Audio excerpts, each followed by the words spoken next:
Grimm's Fairy Tales. The King of the Golden Mountain. There was once a merchant who had only one child, a son that was very young and barely able to run alone. He had two richly laden ships then making a voyage upon the seas, in which he had embarked all his wealth, in the hope of making great gains, when the news came that both were lost. Thus from being a rich man he became all at once so very poor that nothing was left to him but one small plot of land, and there he often went in an evening to take his walk, and ease his mind of a little of his trouble. One day as he was roaming along in a brown study, thinking with no great comfort on what he had been, and what he now was, and was like to be, all on a sudden there stood before him a little, rough-looking black dwarf. "Prithee, friend, why so sorrowful?" said he to the merchant. "What is it you take so deeply to heart?" "If you do me any good, I would willingly tell you," said the merchant. "Who knows but I may?" said the little man. "Tell me what ails you, and perhaps you will find I may be of some use." Then the merchant told him how all his wealth was gone to the bottom of the sea, how he had nothing left but that little plot of land. "Oh, trouble not yourself about that," said the dwarf. "Only undertake to bring me here, 12 years hence, whatever meets you first on your going home, and I will give you as much as you please." The merchant thought this was no great thing to ask, that it would most likely be his dog or his cat, or something of that sort, but forgot his little boy Heinel, and so agreed to the bargain, and signed and sealed the bond to do what was asked of him.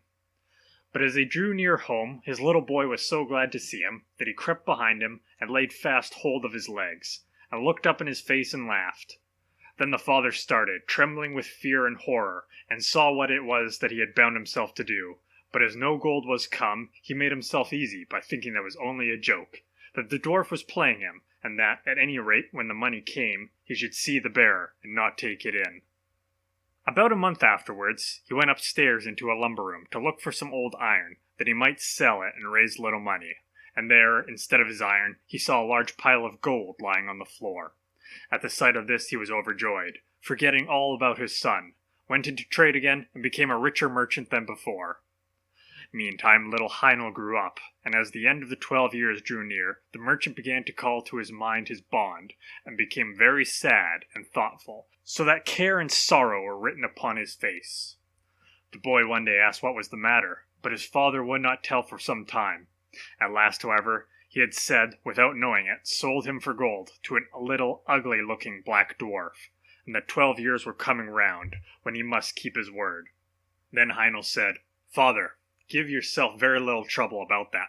I shall be too much for the little man." When the time came, the father and son went out together to the place agreed upon, and the son drew a circle on the ground, and set himself and his father in the middle of it. The little black dwarf soon came, and walked round and round the circle, but could not find any way to get into it, and either could not, nor dared not jump over it. At last the boy said to him, "Have you anything to say to us, my friend, or what do you want?" Now Heinel had found a friend in a good fairy, that was fond of him, and told him what to do, for this fairy knew what good luck was in store for him. "Have you brought me what you said you would?" said the dwarf to the merchant. The old man held his tongue, but Heinel said again, "What do you want here?" The dwarf said, "I come to talk with your father, not with you." "You have cheated and taken my father," said the son. "Pray give him up on his bond at once." "Fair and softly," said the little old man. "Right is right, I have paid my money, and your father has had it, and spent it, and so be good as to let me have what I paid for." "You must have my consent to that first," said Heinel, "so please step in here, and let us talk it over." The old man grinned, and showed his teeth, as if he should have been very glad to get into the circle if he could. Then at last, after a long talk, they came to terms. Heinel agreed that his father must give him up, and that so the dwarf should have his way. But on the other hand, the fairy had told Heinel what fortune was in store for him, if he followed his own course, and did not choose to be given up to his humpbacked friend, who seemed so anxious for his company. So to make a sort of drawn battle of the matter, it was settled that Heinel should be put into an open boat that lay on the seashore hard by, that the father should push him off with his own hand, and that he should thus be set adrift, and left to the bad or good luck of wind and weather. Then he took his leave of his father, and set himself in the boat. Before it got far off, a wave struck it, and it fell with one side low in the water, so the merchant thought that poor Heinel was lost, and went home very sorrowful. while the dwarf went his way, thinking that at any rate he had had his revenge. The boat, however, did not sink, for the good fairy took care of her friend, and soon raised the boat up again, and it went safely on. The young man sat safe within, till at length it ran ashore upon an unknown land. As he jumped upon the shore, he saw before him a beautiful castle, but empty and dreary within, for it was enchanted. Here, said he to himself, must I find the prize the good fairy told me of. So he once more searched the whole palace through, until at last he found a white snake lying coiled up on a cushion in one of the chambers. Now the white snake was an enchanted princess, and she was very glad to see him, and said, Are you at last come to set me free? 12 long years have I waited here for the fairy to bring you hither, and she promised, for alone you can save me. This night 12 men will come. Their faces will be black, and they will be dressed in chain armor. They will ask what you do here, but give no answer, and let them do what they will. Beat, whip, pinch, prick, or torment you, bear all.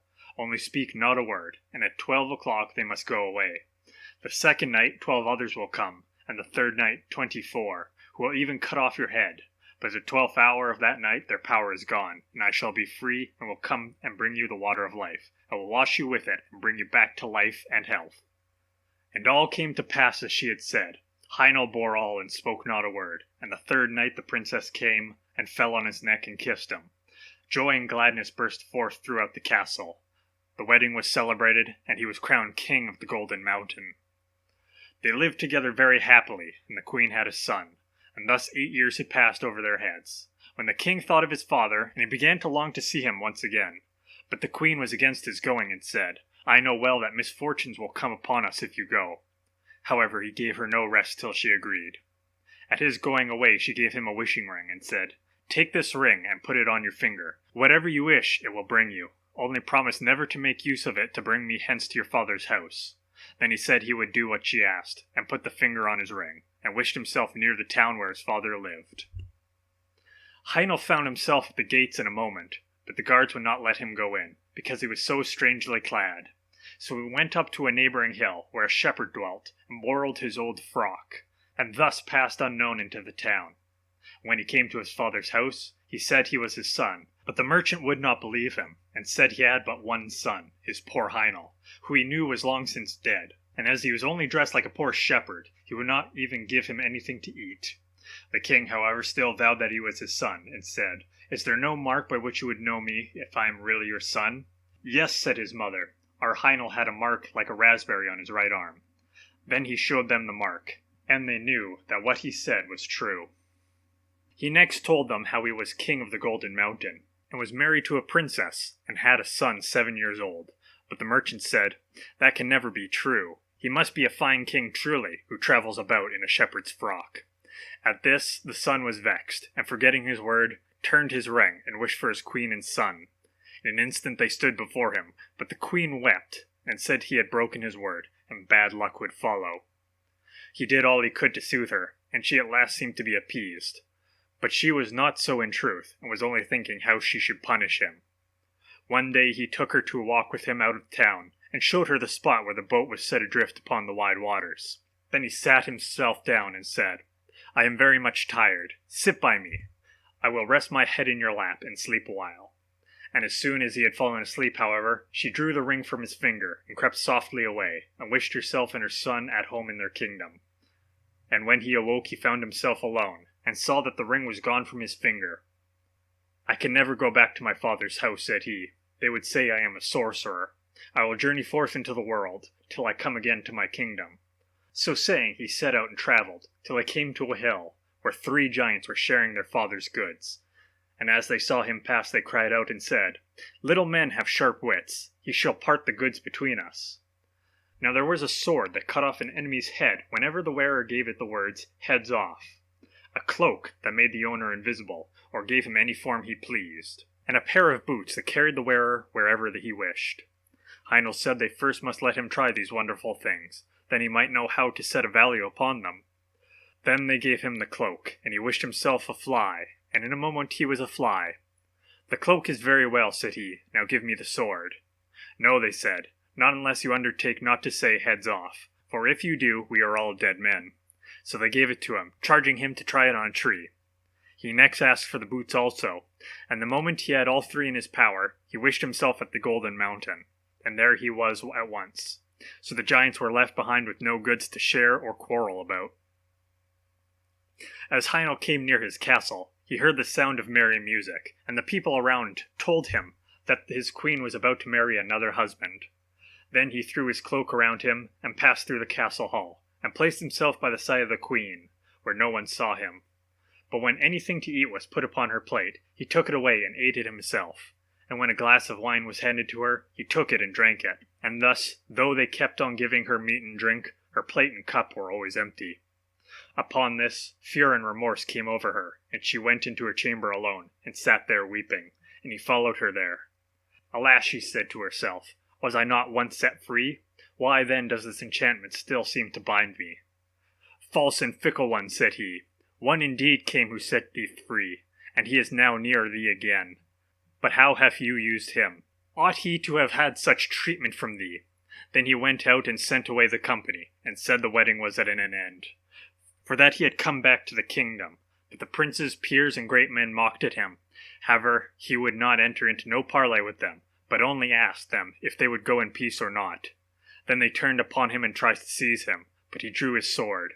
Heads off, cried he, and with the word the traitors' heads fell before him, and Heinel was once more king of the Golden Mountain.